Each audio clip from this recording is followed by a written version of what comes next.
Hello everyone, I'm Tom64, I'm THD. and welcome to the HellfireComms playthrough of Mega Man 5. Coincidentally, the 5th NES Mega Man game. It's weird how these things turn out. Holy shit, you're kidding me, right?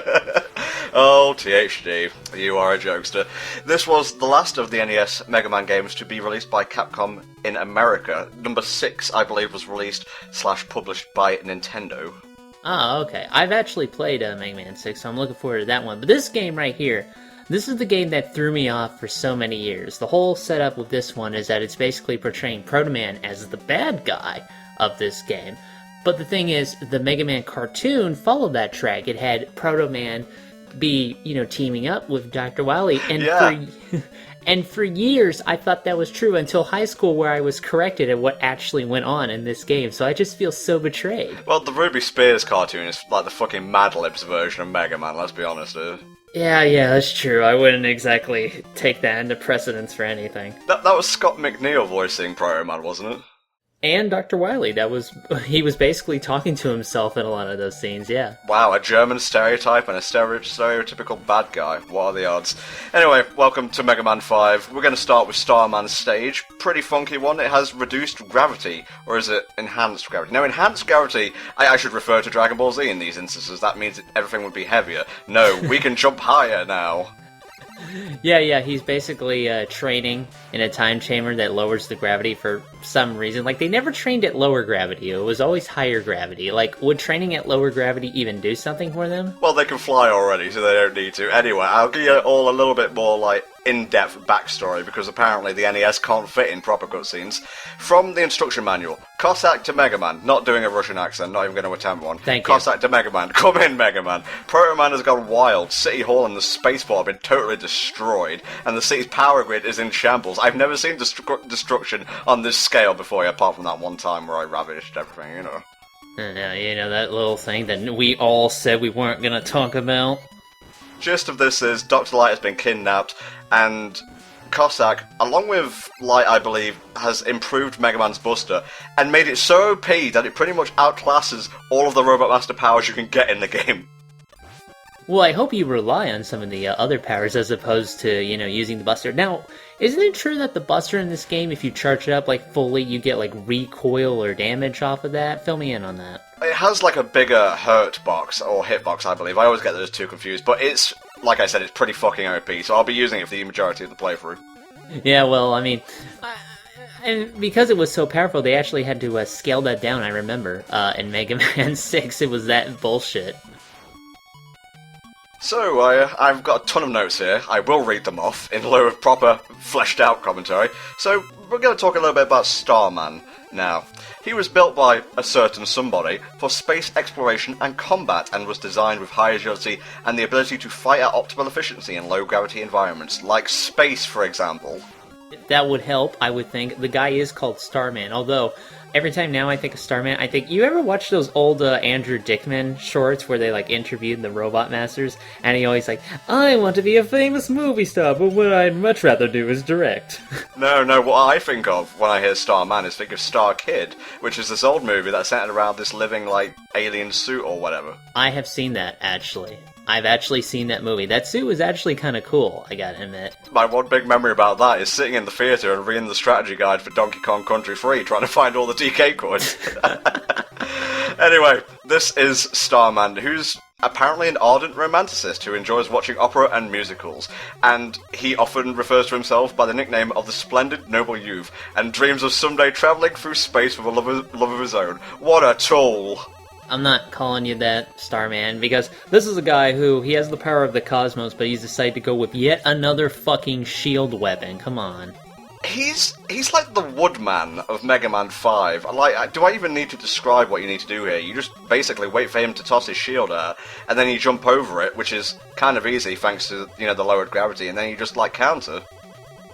You would think he would tap into the power of stars themselves, stars being, very hot, concentrated balls of energy, essentially. You'd think he'd have crazy fucking meteor attacks or something, but no, he's just gonna fling, stars he got from the craft store at you. That's what they look like. Waveman's weapon, and Waveman is the Robot Master we'll be fighting last in the next part. His weapon can actually go through the shield and destroy, like, Starman pretty easily, but I decided to go with the Metal Man route of just destroying him with the Mega Buster.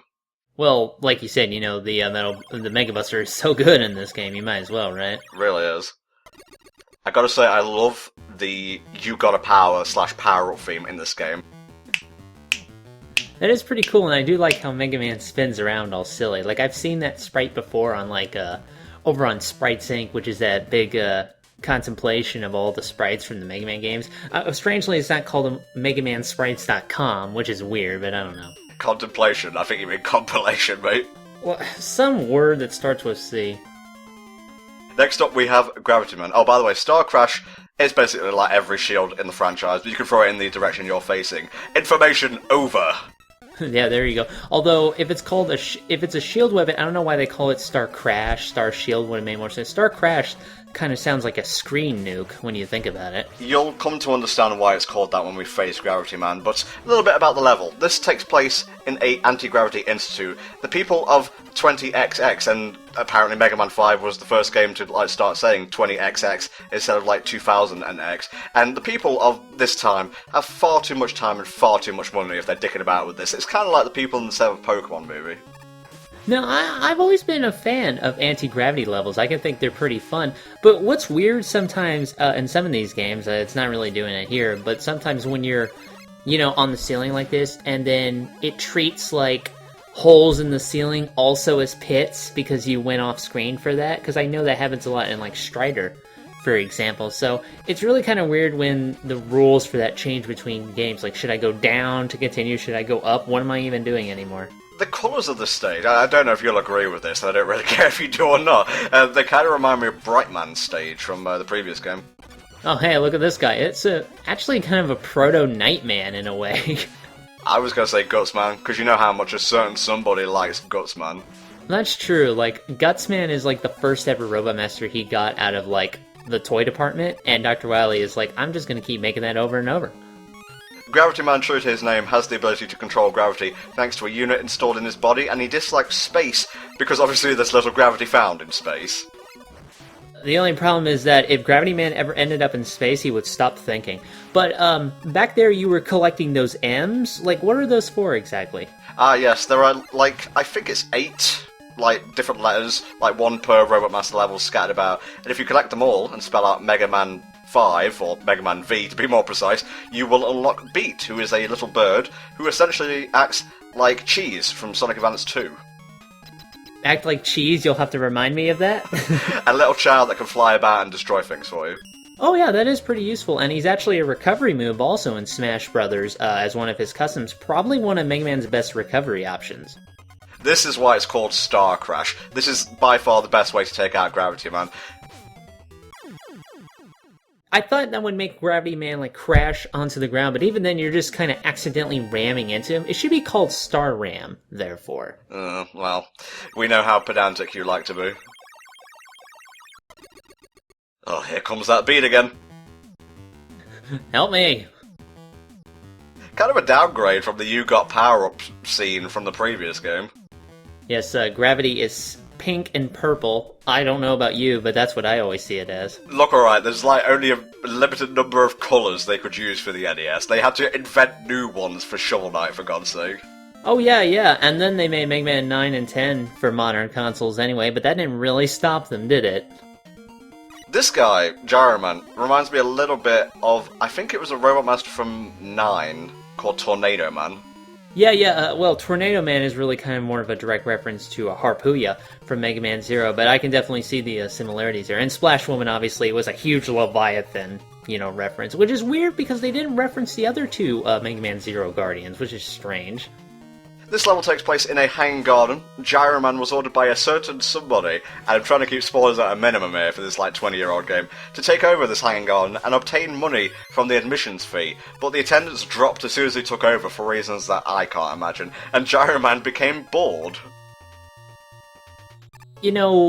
Usually when villains take over theme parks, it doesn't really work out that well. Except Sonic Colors, that's probably been the best Sonic game we've had in a while, so it works out sometimes. I would like an alternate version of Sonic Colors where it turns out Eggman was telling the truth, and it was literally just a harmless theme park. I wasn't even fucking with you this time, honest to God. Dude, the cotton candy here fucking owns.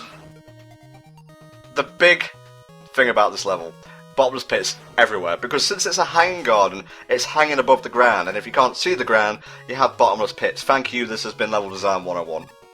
When you fall off the screen in real life, is that how pits work, I guess? Like, if you fell off the Grand Canyon, oh, he fell off the screen, so now he can't come back. Oh man, there was like a bottomless pit on my way up the stairs before I started recording today. I fell into it, got a game over, took so long to set up for commentary again. That's true. When I run out of lives, I gotta go up to God. I gotta ask him for a few more. What, you used them all already? I gave Jesus more than you. I gave you extra 5 mans, for God's sake. There we go, alright. That reminds me of some Bridge Zone bollocks trying to get the Chaos Emerald. Yeah, I definitely believe it. So this is a good attraction to bring to your Hating Garden. Hey, I want you to get admission money, alright? I will put them in the Spike Room. I'm going to assume this wasn't here before Gyroman took over. Gyroman really kind of seems vengeful now that he doesn't have any guests coming to his hanging garden. I'll just fucking kill them all. I don't give a shit. More personality information. He was originally, Gyroman that is, meant to have a flying device, and whether this means a jetpack or an actual ship, the wiki doesn't make clear. He instead has a propeller attached to his back, not unlike Propeller Knight from Shovel Knight, who has one on his head. And the propeller was put in for cost reasons, but Gyroman prefers this type of flight. Apparently his creator didn't have enough cash to achieve his proper vision, which is so sad.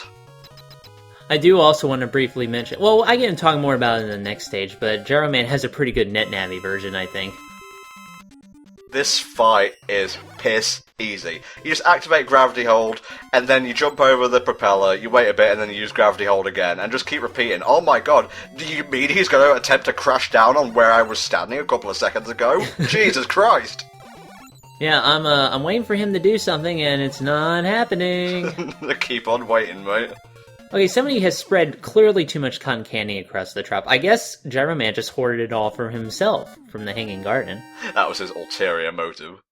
Oh, of course, cotton candy is the most delicious thing to robot masters, I guess. We out this bitch. Is he on like a little platform that kind of spins him around? Even though Dr. Light is not here, he still puts that in. It makes Mega Man feel special. Yes! Rush Jet! Is it, well, they probably balanced it, of course. Is it still useful, is what I'm trying to ask? I don't think it's as OP as the one in Mega Man 3, but it seems to be a little bit more easy to use, or fun to use, than the one in 4, which is great. Yes.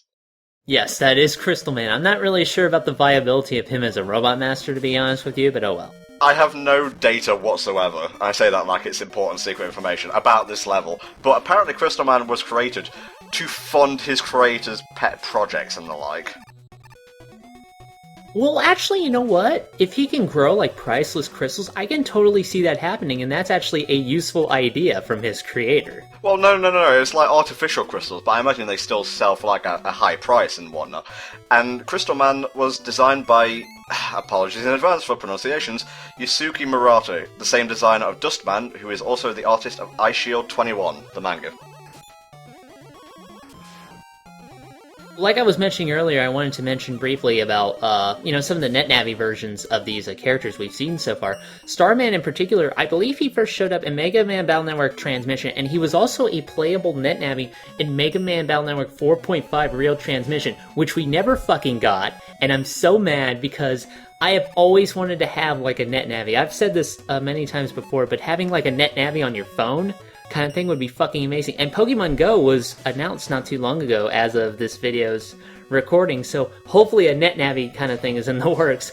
Well, you want to complain about not getting stuff. I missed this part out of my nose. Mega Man 5 was also the last NES Mega Man game to be released in Europe. We didn't get 6 until it was released on the Virtual Console 20 years later. Yeah, I think we're a bit late for this bandwagon. Oh, I'm not done yet. We also didn't get Chrono Trigger until it was released on the DS, or Super Mario RPG until it was released on the Virtual Console. Not that I'm bitter or anything, Paper Mario is much better. I do have to say, Chrono Trigger DS, as a brief aside, is probably the best port of the game, even though I am very fond of the original for several reasons. But, also Gravity Man, he was also appeared in a Network Transmission. He had a NetNavi version of him. Who was that other guy that we fought? Starman, Gravity Man, I'm trying to remember who we fought so far, I already forgot. Gyro Man.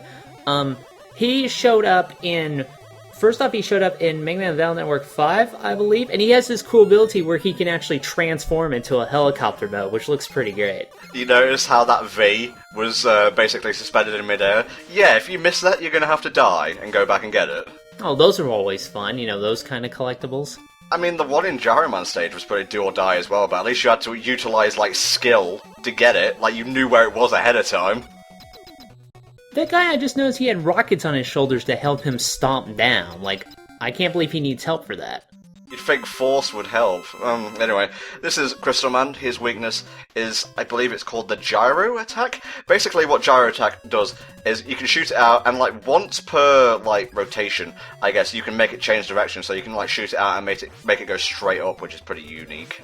I would think Crystal Man's weakness is more like being hit with a hammer from the hardware store. Oh shit, I didn't expect that. You're on your A game today, Helldragon.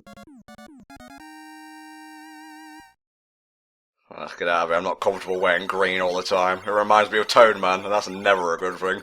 I'm definitely taking some of these crystals, though. I need some cash. Totally off beat. You ice powers? No. Crystal Eye. You can shoot it, it bounces off walls. Constant vigilance. Okay guys, we've still got 4 more Robot Masters to do, so we'll see you next time when we take down the rest of them. Bye bye for now.